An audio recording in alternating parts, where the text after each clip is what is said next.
Dr. Mohamed Hamis, habari za jioni, kama uko kwenye line na unanisikia moja kwa moja? Mimi nakusikiliza Rashidi nakusikiliza studio hapo.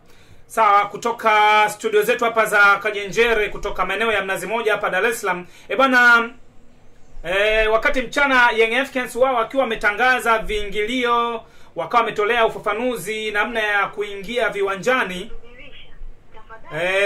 Tayari bodi ya ligi kubwa imewatangaza waamuzi wa mchezo wa dabi ya Kariakoo, na imekuwa ni kama surprise kwa maana ya kwamba waamuzi wa mchezo huo ni waamuzi kutoka nchini Misri bwana.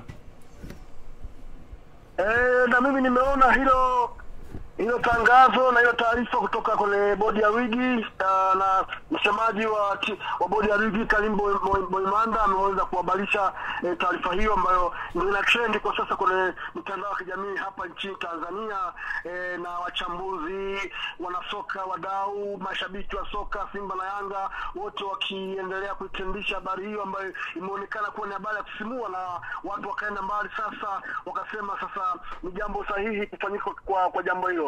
Mimi nadhani pengine TFF bodi ya ligi wanafanya hivi kwanza kutokana na hali iliyokuwepo nchini ya mvutano kati ya Simba na Yanga kuhusiana na dabi ya Kariakoo, lakini pili ukiangalia mchezo uliopita wa Kariakoo dabi ambao ulichezwa Ramadhani Kayoko ulikuwa na mapungufu mengi sana ya kibinadamu, hasa yale ambayo yalinufaisha klabu ya Yanga na Simba kufungwa bao moja kwa sifuri dhidi ya Yanga Afrika. Ukiangalia malalamiko yalikuwa kwa upande wa waamuzi, namna ambavyo aliweza kuibeba Yanga Afrika penalti 3 ambazo alipata Simba Sports Club. Mwamuzi huyo Ramadhani Kayoko hakuweza kuyaona, lakini pia hata goli ambalo lilifungwa na Yanga Afrika lilikuwa sio goli ambalo lilipaswa kupigwa mpira wa foul wa indirect kick na sio direct kick, lakini haikufanywa hivyo. Kwa hiyo kutokana na situation iliyopo, marumbano kati ya bodi ya ligi na klabu ya Yanga Afrika, marumbano kati ya TFF na Yanga Afrika, mvutano wa kualisha kwa dabi zaidi ya mara mbili, msisimuko, lakini pia ndio mechi ya mwisho na kwenda kuamua bingwa, na hisi TFF na bodi ya ligi ili kujitoa na lawama na kukaa pembeni ili mechi iamuliwe na quality ya vikosi na ubora wa vikosi hivi viwili, maana yake Simba na Yanga. Na ndio maana wameamua kuja sasa na waamuzi kutoka nje ya nchi ambao watakuja kuwa kwamba hatakuwa na upande wowote, hatafungamana na upande wowote, ili kila mmoja aweze kupata stake yake kwa haki, na mtu akifungwa basi afungwe kwa uwezo wake. Sawa, nimekuelewa, lakini tunaye mwamuzi wa kimataifa ambaye tumeshuhudia hata shirikisho la soka barani Afrika kwa maana ya Ahmed Arajiga akipewa jukumu la kuamua mechi za kimataifa. Kwa nini bodi ya ligi wewe unavyodhani imeamua kwenda mbali mpaka kwenda kuwachukua waamuzi kutoka nje ya nchi, ingawa umesema ni kama kutaka haki itendwe? Kwani tunaye mwamuzi wa kimataifa hapa, kwa nini asingepewa Arajiga? Kula Arajiga ishatunyonga sana watu wa Simba. Arajiga mara kibao ameshatuliza mno. Hakuna dabi imechezeshwa na Arajiga si tukashinda. Dabi moja tu peke yake ya mwaka 2019 finali ya FA kule Kigoma ndio Arajiga aliweza akachezesha Simba akapata ushindi, lakini mara nyingi amekuwa akitunyonga Arajiga. Kwa niseme tu hata Arajiga kurukwa asipangwe ni jambo jema na ni jambo sahihi. Nadhani hawa waamuzi kutoka nje ya nchi ndio waamuzi sahihi ambao mimi naona wataitendea haki mechi hiyo, kwa sababu ni mechi ambayo itaamua bingwa. Kwa sababu kumbuka Yanga Afrika yeye atafuta draw tu, sare tu ya magoli au sare yote aweze kuwa bingwa, lakini pia kumbuka Simba Sports Club yeye atafuta ushindi wa moja kwa moja.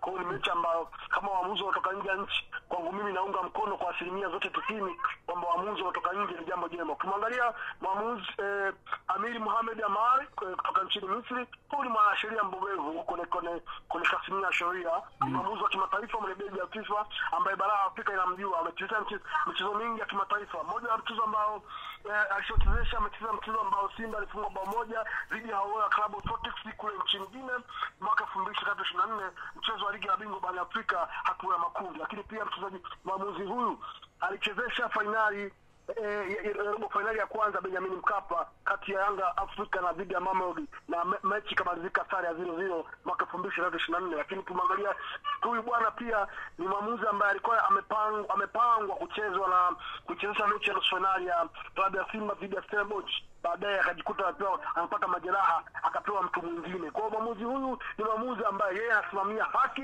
bila haki. Nadhani sio Benjamin Mkapa, ni ufundi tu ndio ambao utaamua nani bingwa, na vinginezo hakuna makosa ya kibinadamu wala kubebwa na referee. Na mimi nitamani marefa hawa wapike siku ya mchezo, yani ile siku ya Jumatano alfajiri saa 1 saa 2 ndio waingie Dar es Salaam wakapumzike masaa 5, baada hapo saa 8 wajiandae kwenda uwanjani ili wasipate nafasi ya kukutana mtu yote baina ya vilabu vyote viwili. Na kuna namna moja ama nyingine, wewe kama shabiki wa Simba, ni kwamba unafurahia kwa namna gani kuona tunachezeshwa mechi hii ya maana tunahitaji ni mechi kubwa ambayo itakuwa inatazama, ukiacha dabi ndio inayomuamua bingwa, ikiamliwa sasa na waamuzi wa kigeni. Wewe umelipokeaje? Nimelipokea kwa mikono miwili, jambo jema. Kama haya ingefanyika toka miaka ya nyuma, basi kuna malalamiko kina Dr. Mohamed kulalamikia marefali sije malalamiko kama haya sijeweza kuwepo, kwa sababu haki ingeweza kutendeka toka mwanzo. Kama TFF wameliona hii, basi iwe imeendeleezwa kila dabi ya Kariakoo, waamuzi watoke nje ya nchi ambao hawafungamani na upande wote, ili kila mmoja aweze kumkemea mwenzie kwamba nimekufunga kwa ubora wa kikosi na sio vitu vingine vya nje ya uwanja ambao mazingira yatengenezwaga. Nimesoma kwenye baadhi ya comment ama kwenye jumbe ambazo wachangiaji wamechangia. Wapo baadhi ya mashabiki ambao wanaonyesha kufurahishwa sana na haya maamuzi ya bodi ya ligi, hasa maamuzi ya mashabiki wa Simba, lakini siwaoni mashabiki wa Yanga wakifurahia kwa ukubwa maamuzi haya ya bodi ya ligi. Labda kwa mtazamo wako hii ni maana yake nini? Hawafurahi kwa sababu zote maamuzi ya refarii ya kibinadamu huwa yananufaisha Yanga, hainufaishi Simba. Kwa hiyo ukisikia refarii yale maamuzi ya kibinadamu, ujue Yanga kapendelewa, ndio maamuzi ya kibinadamu. Yaani sisi siku zote tunaonewa na marefarii kwa kigezo cha maamuzi ya kibinadamu, lakini anayependelewa ni Yanga, anapewa alama 3 na magoli, basi tunafungwa. Michezo yote mimi nimefuatilia, hakuna sehemu Yanga katufunga kihalali. Ukiangalia ni makosa ya maamuzi, kakinyonga Yanga kapata matokeo. Kwa hiyo kukuja kwa habari hizi kwao sio habari njema.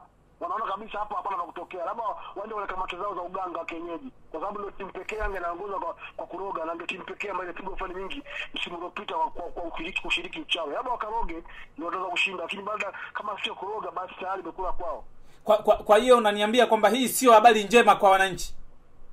Sio habari njema kabisa kwa wananchi na kidogo. Twende sasa habari njema. Sasa kama shabiki wa mnyama, mashabiki naona wameamka sana, mashabiki wa Simba ambao wengi wao walikuwa wamejitokeza na kudai kwamba hawatafika kabisa viwanjani. Hili ni kama limewaamsha upya, limetupa faraja kidogo, limewapa faraja kidogo na imani kuelekea mchezo huo. Yaani kidogo tumeanza kupata faraja kwamba mchezo huo labda kuna haki zitakapotendeka, kwa sababu kuanzia kama Yanga wanapanga kila kitu kwenye nchi mpaka marefali, na hata marefali walikuwa panga mwanzoni, walikuwa panga na Yanga Afrika, na maana ilikuwa rahisi kushinda. Kwa hiyo za kikachelo unazonipa ni kwamba waamuzi wa dabi waliokuwa wamepangwa mwanzo walikuwa wamepangwa na Yanga. Kwa panga na Yanga pia, kwa hiyo lazima tufungwe. Sasa umafia gani umetumika mpaka bodi ya ligi imeamua kufanya maamuzi ya kuwaleta waamuzi kutoka nje ya nchi? Umekopa lawama, kwa sababu siku hiyo asingetoka mtu uwanjani pale kama tungeonewa. Sawa bwana, kuelekea dabi hiyo. Kwa hiyo sasa moja kwa moja ni kwamba mtakwenda viwanjani? Hiyo bado nasubiria maelekezo kutoka makao makuu ya klabu, wanasema nini kuhusiana hilo. Kama likitokea tutajuza, haina shida. Sasa Ahmed Ali jana tumezungumza naye kiwanjani pale KMC baada ya mchezo, anasema ilikuwa ni mechi ya kuagana kwa msimu mzuri wana Simba mkiwa kwenye uwanja wenu wa nyumbani, lakini Ahmed anasema kama kutakuwa kuna taarifa zozote kuhusu dabi watawajuza mashabiki, lakini kwa sasa hawana. Swali langu ni kwa shabiki ambaye yuko mkoani, mathalani mikoa labda ya pembezoni kabisa mwa nchi, anataka kuja kwenye dabi. Zimesaliwa siku chache, klabu haijazungumza chochote. Mashabiki ni kama wanabaki njia panda kuja kutoa ile support kwa timu yao. Kubaki njia panda ni jambo la kawaida sana kuna masuala ya kishabiki, na kwa sababu kama unavyojua msimamo wa mwisho kabisa wa klabu ilikuwa ni sisi tusicheze, kama unakumbuka. Yes, kama ulikuwa msimamo wa tusicheze, maana yake huo ndio ulikuwa msimamo wa klabu. Kama tunacheza, maana yake jambo lingine pia linakuja hapo. Kwa hiyo kiufupi ni kwamba pamoja na yote hayo yanayotokea, tunasikiliza klabu yetu inasemaje. Kuna mtu nimesoma comment yake hapa anasema huu ndo maana halisi ya ubaya ubwela, kwamba wananchi wao walisikilizwa kwa niaba, lakini nasoma maoni ya mchangiaji kwamba wananchi wao walitaka mapendekezo yao, mwenyekiti wa bodi ya ligi na mtendaji wameondoka. Sasa ubaya ubwela umegeuka, wameletwa waamuzi kutoka nje ya nchi, wananchi wananuna. Ndio maana ubaya ubwela huo. Kwa hiyo huu Dr. Mohamed ndio ubaya ubwela wenyewe. Ndio ubaya ubwela wenyewe. Sawa, sasa tumalize. Wewe unawaambia nini sasa mashabiki baada ya hili? Lakini nimeona pia baadhi ya watu nikaona kama wana mantiki, wanasema ni kama tunaletewa ukoloni mambo leo. Hiyo ni akili yao ndogo. Kwa hiyo uamuzi wetu hawatoshi. Hiyo ni akili yao. Ukienda Misri, waamuzi watoka nje, cheza dabi ya Misri, Zamalek na Al Ahly, waamuzi watoka nje nchi. Unaoni wakoloni wametoa koloni mambo leo. Sawa Dr. Mohamed, kwa niaba sasa tumalize, kwa niaba ya mashabiki wa Simba, wewe maoni yako ni yapi sasa kuelekea dabi, namna ambavyo unautazama mchezo? Utakuwa mchezo wa namna gani? Mashabiki wa Simba nawapenda sana, tuendelee kuomba dua kuiombea timu yetu. Utakuwa mchezo wa namna gani labda kwa uchache? Siwezi kujua mchezo wa namna gani kwa sababu leo hujachezwa. Inawezekana pia usichezwe. Inawezekana usichezwe.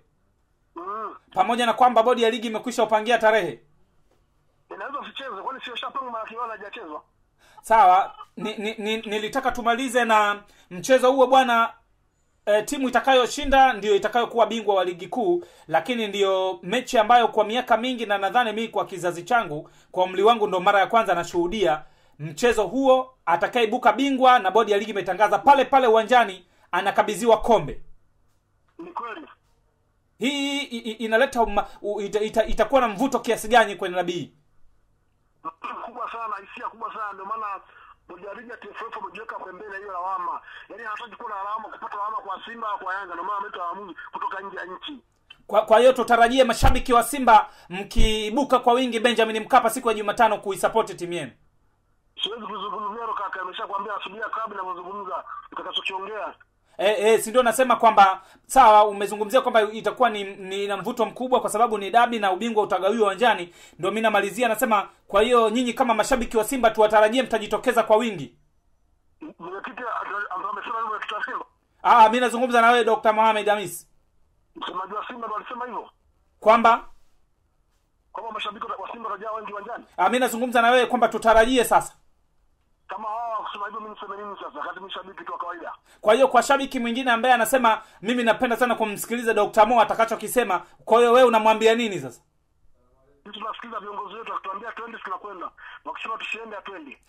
Kwa shabiki ambaye yuko pembezoni mwa nchi, mpaka decade tuambia twende. Kwa shabiki ambaye yuko pembezoni mwa nchi, mikoa kama ya Rukwa, Sumbawanga huko, mechi Jumatano mpaka leo bado hakijazungumzwa chochote, anakusikiliza wewe sasa, unasemaje Dr. Mohamed? Asije da, atulie na familia yake. Asije da? Atulie na familia yake. Sasa timu nani atakayetoa support? Watakaokuwa Dar es Salaam. Sawa bwana, Alikamwe amesema mchezo huo, zile tiketi ambazo mlitumia kwenye machi 8 mkashindwa kuingia zitatumika kwenye dabi hii, na hata kama umepoteza wewe njoo nayo. Inaonekana Yanga wanatazama mpaka upande wa pili. Kuna watu wanasema Yanga waungua na mno, mpaka wale mashabiki wa Simba wenye hizo tiketi pia mmeambiwa kama mmepoteza njoo hivyo hivyo Benjamin Mkapa. Nadhani unayo ile ya machi 8. Yanga hawana ungwana wote hao. Wanaungwana gani Yanga Afrika? Watu ajabu sana. Nasema wewe ile tiketi ya machi 8 unayo? Ndio kuuliza watu wa Yanga wanaungwana gani?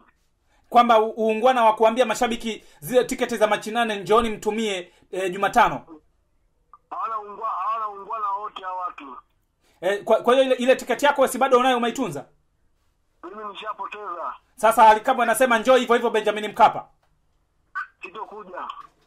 Bwana nikutakie bwana jioni njema bwana Dr. Mohamed. Asante sana.